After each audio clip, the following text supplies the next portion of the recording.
Hi there, it's Rita at Travel Nurse Channel. How are you? I hope you're well. And it's Thursday. I hope you found us. Our new times for broadcasting are Tuesdays and Thursdays from 2 p.m. to 3 p.m. Pacific Standard Time. So there were it was really exciting on Tuesday. A lot of people were tuning in. When we're live, when this broadcasts, when the Travel Nurse Channel broadcasts on Tuesdays and Thursdays, you can question, comment, discuss. You can contact the show. And so a lot of people did. There were a lot of questions. And so in addition to what I wanted to discuss today, which is what the hospitals are doing in the time of COVID for their staff, or what they're instituting. I thought that would be a good topic for today, but I do want to add some more information in regards to the last broadcast, because there were so many questions and I didn't want to leave them unanswered, that I felt like I wasn't thorough in what I was talking about. So let's start with that and get that out of the way. What the last broadcast was about was the very good news of what it means to hospitals having travelers and supplemental staff. Supplemental staff would be travelers, would also be per diem. That means staff that are being brought in, say, to assist in the ER or the ICU. So those are kind of day requests, maybe weekly requests for additional staff. And that's something I'm very familiar with, because I did that for many years. And then I ran my own company for many years, providing supplemental staff. I did a little bit of the travel. I did have some nurses traveling in a few of the states, but mostly I was providing supplemental staff on a daily basis. And so the good news about that, the good news as reported by the Becker's Hospital Review, which is one of the resources I go to pretty frequently to see what they're saying. They've mentioned various hospitals throughout the states, and they're just a really good resource. But they said that the use of supplemental nurses is a sound strategy, that the nurses provide the nurse-to-patient staffing levels. It helps the hospitals maintain those nurse-to-patient staffing ratios, and the levels of patient care and patient satisfaction is improved. So it's a higher bar when you're using supplemental staff, including our travelers. So that's an exciting thing to know, and that's something to pat yourself on the back about if you are a traveler or joining that group of professionals that do travel.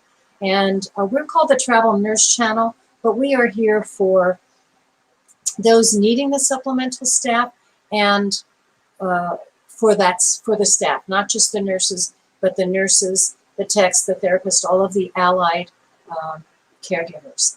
So tune in. We're here for you. We like to think of ourselves as a home away from home for those who are traveling. We like to think of ourselves as an extra resource for hiring managers and recruiters, and anybody that is in need of a supplemental travel staff. This is a site where thousands of people are coming, so thank you for tuning in.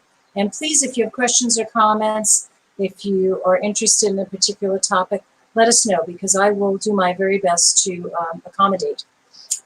So when I was talking about that subject of the good news of confirming that supplemental staff, travel staff, are really a positive for hospitals and clients. And when I say hospitals, again, it's a broad term. I do mean hospitals, which are acute settings, but I also mean long-term, which are not acute necessarily unless it's an LTAC, and then it's minimally acute. They may have ICU patients there, but they're longer term. So LTAC stands for long-term acute hospital, LTAH, LTAC. Long-term acute. Anyway, excuse me for that, LTAC. I always call it LTAC. long-term acute care, long-term acute care. And then long-term facilities is more like the nursing homes and the rehab hospitals for longer stays. So what I wanted to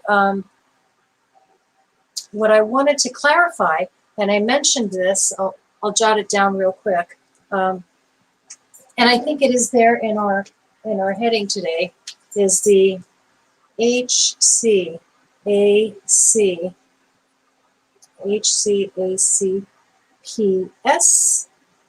and the CAHPS.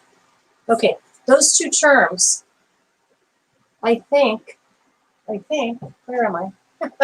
I think the HCAHPS, that's how we say that, and the CAHPS, that those two are, they've been around since 2006. So they've been around for, 2006, 14 years. We've been using the HCAHPS and the CAHPS. The CAHPS are the hospital survey, right? So consumer assessment of healthcare providers' services. The consumer is assessing the healthcare providers' services. And then the HCAHPS is the hospital, yes, is the, that stands for, hang on, let me not speak incorrectly. HCAHPS stands for Hospital Consumer Assessment of Healthcare Providers System. Okay, that is a system. So I just wanted to clarify, the HCAHPS and the CAHPS, those have been around for many years, for 14 years, and it's an instrument that is used, it's a collection of data, and the methodology of it is to survey generally adult clients and measure their perception of their hospital experience. And it's very, very important. I think they're kind of randomly provided, and I don't think every single patient gets them. I could be wrong about that, but they are randomly provided to adult patients at hospitals, at dialysis centers, and long-term facilities, and my words, maternity wards, and anything medical, clinics, and so forth. They're all using the HCAHPS. They're doing this survey for what reason? To make sure they're meeting the patient's needs, to make sure the patients feel comfortable and happy with the care they're getting. And they use, I think it's 27 questions are asked. They have some global impact questions. They have a lot of communicative questions. And why is it so important? And thank you to the travelers for helping improve the HCAHPS. It's important because it's the voice of the patient, okay? So when a patient is discharged and they are filling out the CAHPS, they are asked, were they satisfied?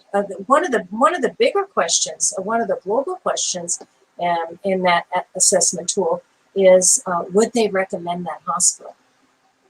Now that's pretty significant. And another question would be, on a scale of 1 to 5 or 1 to 10, with 10 being the best or 5 being the best, how would they rate that hospital? Well, nobody wants a low score, right? So, and the impact of that is that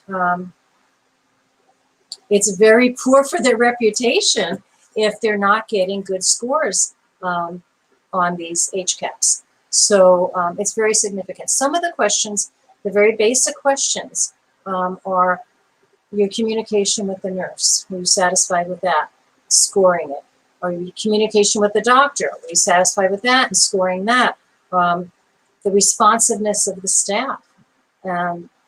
If you're in pain, you know, or pain management is another piece. But I mean, the responsiveness of the staff. In other words, if you ask a staff a question, are they looking you in the eye? Are they giving you a response? Are they ignoring you, you know? So responsiveness of the staff is a common question. The communication received about your meds. Somebody just walk in and give you a half a dozen pills and say, here's your 10 a.m. pills. Here's your medication. And you always review medication with your patients. Even if the patient is... You are not lying. Oh, I'm not. No. It says I'm not. You are not on Facebook. You are on... Let me see what's going on for some reason. Oh, okay, folks, I'll be right back. Do you want me to end this and start over? Yeah. Sorry. Let me sit there. Polly. What? Polly. You are...